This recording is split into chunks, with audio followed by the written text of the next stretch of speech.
Video I'm gonna be comparing the Ghost Rider movies to the Invisible Man movies because in part one of this series I compared Ghost Rider to Blair Witch, Ghost Rider 1. I compared Invisible Man to Red 1 and 2, Invisible Man 1.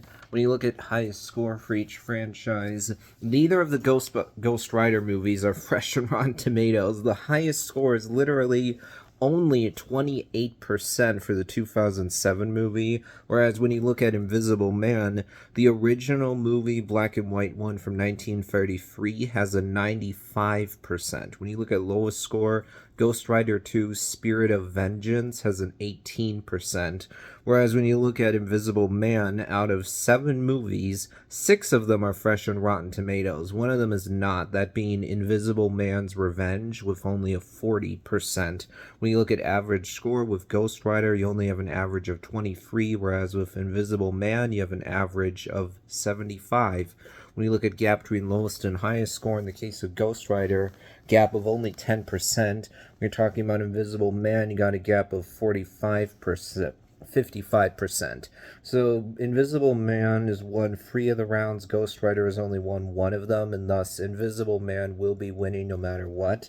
When it comes to my personal opinion, I've seen the original 1933 Invisible Man movie, and I now actually have seen the 2020 Invisible Man movie as well. I have not seen the others at the moment, but I actually just recently ordered a DVD copy of all 6 of the early Invisible Man movies, the black and white ones.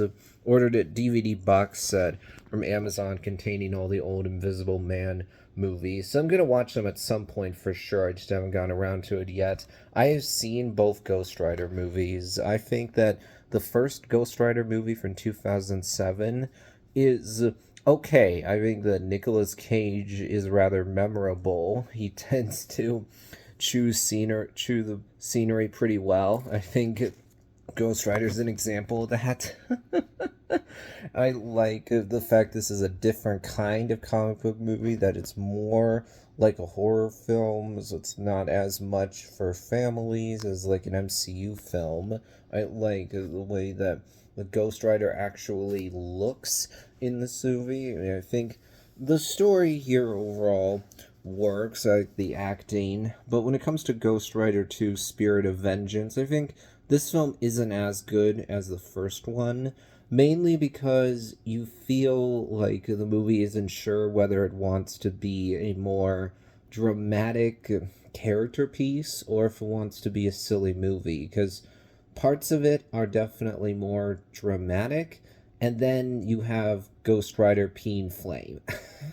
You go, okay, seems like there was a lot of disagreement on what the movie should be. So it just feels very weird watching it, where you're not sure whether it wants to be more dramatic or if it wants to be a dumb but fun movie. Feels like it needed to commit to either one of those approaches, but as is, it doesn't really commit to either one of them, so it doesn't really succeed at either.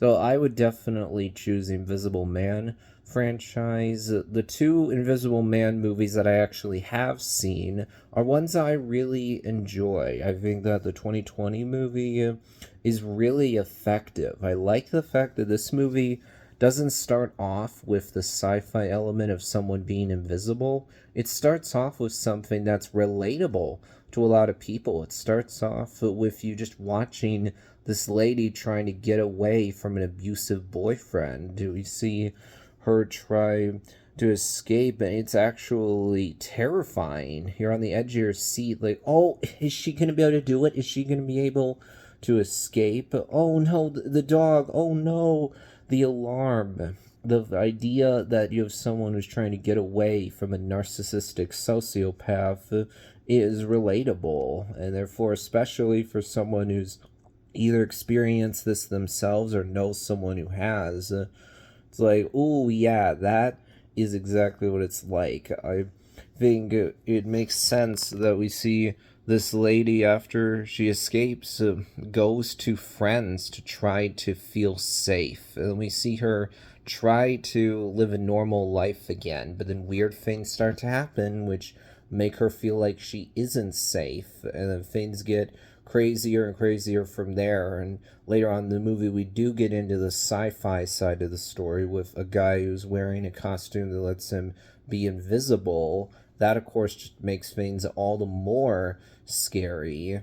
I think the 1933 Invisible Man movie is very good. I like that this one's about a guy who was a scientist, but he was doing these weird experiments that were not liked by his peers.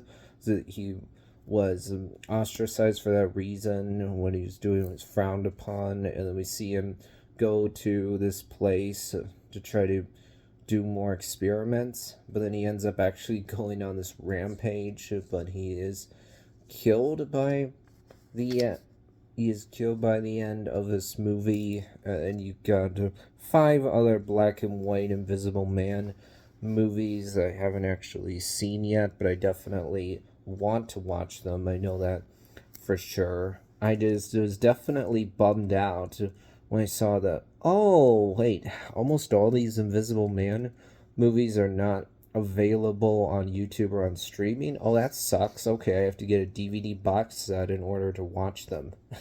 That'll wrap things up for this video. Invisible Man wins.